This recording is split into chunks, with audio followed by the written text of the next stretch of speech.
প্রচণ্ড ভালোবাসার পরেও তুমি যাকে পেলে না তার জন্য মন খারাপ করা কিংবা আফসোস করাটা নিছকই একটা বোকামি ছাড়া আর কিছুই না। আফসোস তো সে করবে যে তোমার কাছ থেকে এত ভালোবাসা, এত যত্ন আর আদর পাওয়ার পরেও আর একটু ভালো থাকার জন্য অন্য কাউকে বেছে নিয়েছে। বুঝতে পেরেছেন? অন্য কাউকে বেছে নেয়।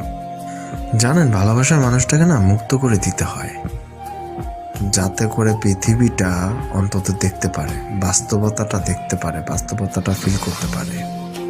পৃথিবীর আর কেউ তোমাকে তার মতো করে ভালোবাসতে পারবে কি না সে যাতে সেটা বুঝতে পারে।